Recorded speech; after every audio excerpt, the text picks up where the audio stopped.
দেখছেন কলকাতা টিভির সঙ্গে রয়েছে শুভাঙ্গী। শুরু করছি সংবাদ সারাদিন। আজ পবিত্র ঈদ, আজ পবিত্র ঈদ উল আজহা। বিশ্বজুড়ে পালিত হচ্ছে কোরবানির ঈদ। বাংলায় সকাল থেকে ঈদ উপলক্ষে নামাজ, প্রশাসনের নির্দেশে এবার রাস্তায় নয়। ইতিমধ্যেই আমরা জানি যে রাজ্যে পালাবদল হয়েছে, ভারতীয় জনতা পার্টি বিজেপি ক্ষমতায় এসেছে এবং তারপরেই যেমনটা নির্দেশ দেওয়া হয়েছিল, আমরা দেখেছি যে বিগত বেশ কয়েক বছর ধরে ঈদ পালিত হয়েছে রেড রোডে, তবে রাস্তায় ঈদ পড়া যাবে না, রাস্তায় নামাজ পড়া যাবে না, ঈদের উৎসব পালন করা যাবে না, এই নির্দেশ দেওয়ার পর আজ আমরা দেখলাম যে ব্রিগেড ময়দান বেছে নেওয়া হয়েছিল। রাজ্য থেকে শুরু করে জেলার বিভিন্ন প্রান্তে ঈদের সকালের এই ছবি উঠে আসে এবং খুশির ঈদে সামিল হন সকলে। নামাজ পড়া হয় প্রশাসনের নির্দেশ মতোই, রাস্তাতে নয়, ঈদগাহে হচ্ছে নামাজ। এবং আপনাদের জানিয়ে রাখবো যে ইতিমধ্যেই ঈদকে কেন্দ্র করে ইতিমধ্যে জামা মসজিদের সামনের ছবি আপনাদের দেখাচ্ছি। কোনোভাবে রাস্তায় ব্লক করে ঈদ পালন করা যাবে না, যেমনটা বলা হয়েছিল। সেই ছবি সামনে রেখে ঈদ উল আজহা বিশ্বজুড়ে পালিত হচ্ছে কোরবানির ঈদ। এবং কলকাতার ছবিটা যদি আপনাদের বলি, সেক্ষেত্রে দেখা গেল যে পালাবদলের পর বিজেপি ক্ষমতায় আসার পর স্পষ্টত জানিয়ে দেওয়া হয়েছিল রেড রোডে করা যাবে না ঈদের নামাজের অনুষ্ঠান, কিন্তু পালন করা যাবে না। তার বদলে ব্রিগেডের ময়দান বেছে দেওয়া হয়েছিল এবং সেখানেই খুব সুষ্ঠুভাবে সকাল থেকে ঈদ উল আজহা পালিত হচ্ছে। কলকাতার ছবি এই মুহূর্তে আপনাদের সামনে তুলে ধরছি। একেবারে রাস্তা ব্লক করে কিন্তু নয়, একটা নির্দিষ্ট জায়গা করে দেওয়া হয় এবং সেই জায়গাতেই খুশির ঈদ মানানো হয়।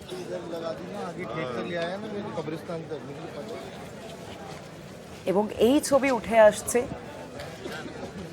দেশের বিভিন্ন প্রান্ত থেকে।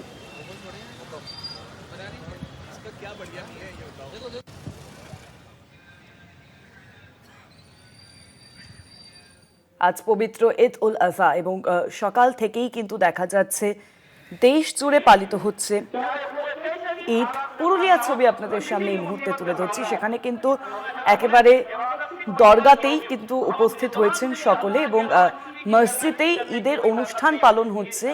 আলাদা করে রাস্তা ব্লক করে কিন্তু ঈদের নামাজ পড়া হচ্ছে না।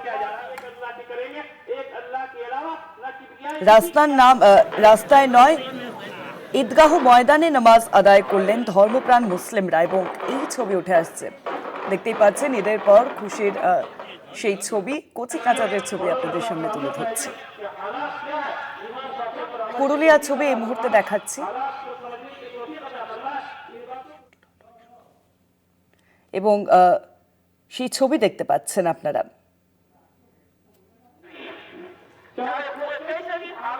প্রশাসনের নির্দেশ মেনে রাস্তাতে নয়, ঈদগাহে পালিত হলো আজ এবারের ঈদ উল আজহা। ভাগরের ছবি এই মুহূর্তে দেখাচ্ছে। একেবারে মানুষজন সারিবদ্ধ হয়ে উপস্থিত হন মসজিদে। রাস্তায় নয়, ঈদগাহ ময়দানে নামাজ আদায় করলেন ধর্মপ্রাণ মুসলিমরা। রাজ্য সরকারের নির্দেশিকা যে জারি করা হয়েছে, রাস্তাতে নয়, কোনো ধর্মীয় অনুষ্ঠান করা যাবে না রাস্তাতেই, সেই কথা মাথায় রেখে দক্ষিণ চব্বিশ পরগনার ভাঙড়ের অন্যতম শকুন পুকুরের ঈদগায় দ্বিতীয়বার ঈদের জামাত অনুষ্ঠিত হয়। প্রায় 15 থেকে 20,000 মানুষের উপস্থিতিতে ঈদের নামাজ আদায় করেন ধর্মপ্রাণ মুসলমান সম্প্রদায়ের মানুষেরা। এই ছবি ভাঙড়ের আপনাদের সামনে তুলে ধরছি। একেবারে মসজিদেই উপস্থিত হন সকলে এবং সেই জায়গাতেই কিন্তু ঈদের নামাজ পড়েন। আজ খুশির ঈদ, ঈদ উল আজহা বিশ্বজুড়ে পালিত হচ্ছে কোরবানির ঈদ।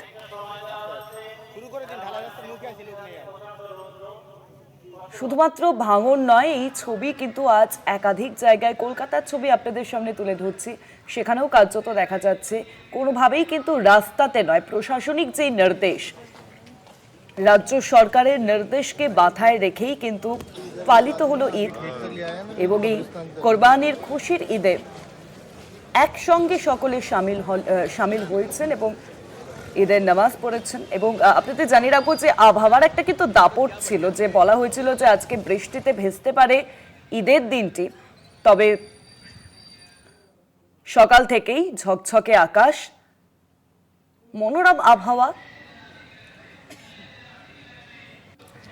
আরো জানবো, ফোন লাইনের সঙ্গে রয়েছেন প্রতিনিধি শুভঙ্কর মণ্ডল। শুভঙ্কর, আমরা দেখলাম যে প্রশাসনিক নির্দেশ মেনেই কিন্তু রাস্তাতে নয়, একেবারে নির্দিষ্ট জায়গায় ঈদের নামাজ পড়ার যে অনুষ্ঠানটা পালিত হলো, কতটা নিরাপত্তার চাদরে মুড়ে ফেলা হয়েছিল আজ কলকাতা শহর? দেখো, ব্রিগেড প্যারেড গ্রাউন্ডে আমরা ছিলাম এবং সেখানে আমরা দেখতে পেয়েছি যে ঈদের নামাজ কিন্তু সকাল 8:30 থেকে শুরু হয়েছিল এবং তোমায় জানাই মুসলিম ধর্মাবলম্বী মানুষরা তারা এসেছিলেন এবং রেড রোডে যে নামাজ এতদিন আমরা দেখতে পেয়েছি, রেড রোড বন্ধ করে যে নামাজ আদা হতো, সেই নামাজ কিন্তু এবার রেড রোডে হয়নি। প্রশাসনিক নির্দেশ ছিল যে ব্রিগেড প্যারেড গ্রাউন্ডে একেবারে ব্যারিকেড দিয়ে সুন্দর মঞ্চ করে সামিয়ানা খাটিয়ে সেখানে হবে নামাজ এবং সেই নামাজ কিন্তু সেভাবে হয়েছে। প্রচুর পুলিশি প্রহরা ছিল সেখানে, নিরাপত্তা বেষ্টনীতে মোড়া ছিল জায়গাটি এবং যারা নামাজ পড়তে এসেছিলেন মুসলিম ধর্মাবলম্বী মানুষেরা, তারা কিন্তু প্রত্যেকেই সরকারের বা রাজ্য সরকারের এই যে সিদ্ধান্ত তাকে কিন্তু সাধুবাদ জানিয়েছে এবং অনেকেই বলেছেন যে এই নামাজ কিন্তু আগে শহীদ মিনার যে গ্রাউন্ড রয়েছে সেখানে হতো। এক বছর প্রচন্ড বৃষ্টির ফলে সেখানে জল জমে যাওয়ার কারণে বাম সরকার সেখান থেকে 1 বছরের জন্য রেড রোডে নামাজ ব্যবস্থা করে এবং তারপর থেকে চিরাচরিত প্রথা অনুযায়ী রেড রোডে এই নামাজ পড়ানো হতো এবং তার কোনো পরিবর্তন হয়নি। পরবর্তীতে তৃণমূল সরকার এসে রেড রোডে একেবারে পাকাপাকি ভাবে নামাজের বন্দোবস্ত করে এবং সেখানে গত বছরে দেখা গিয়েছে মমতা বন্দ্যোপাধ্যায় পূর্বতন সরকারের যিনি মুখ্যমন্ত্রী ছিলেন তিনি সেখানে গিয়েছেন, সেখানে নামাজের আদার সঙ্গে সঙ্গে সেখানে বিভিন্ন ধরনের বক্তব্য রেখেছেন, যেটাকে রাজনৈতিকরণের বলেই এখানে কিন্তু মানুষেরা যারা আজকে নামাজ পড়তে এসেছিলেন তারা উল্লেখ করেছেন। হয়তো এবছর যে সিদ্ধান্ত নেওয়া হয়েছে সবকিছুর ঊর্ধ্বে উঠে মানুষের জন্য, মানুষের কথা ভেবে ডবল ইঞ্জিন সরকার যে ব্যবস্থাপনা করেছে ব্রিগেড প্যারেড গ্রাউন্ডে, সেখানে তারা নামাজ পড়তে এসেছিলেন এবং এই যে নামাজ পড়ে তারা খুশি, এই ব্যবস্থাপনায় তারা খুশি, এই যে বলা যেতে পারে নিরাপত্তা বেষ্টনী সেটাতেও তারা বিশেষভাবে আশ্বস্ত হয়েছেন। ফলত 8:30 থেকে যে 8 ঘন্টার নামাজ সেটা কিন্তু সুষ্ঠু এবং শান্তিপূর্ণ ভাবেই সমাপ্ত হয়েছে। একে অপরকে কোলাকুলি এবং সেই সঙ্গে সম্ভাষণ বিনিময় এই যাবতীয়টা কিন্তু আমরা দেখতে পেয়েছি ব্রিগেড প্যারেড গ্রাউন্ডে। সুহানি, ধন্যবাদ তোমাকে শুভঙ্কর। ফোন লাইনের সঙ্গে ছিলেন প্রতিনিধি শুভঙ্কর মণ্ডল।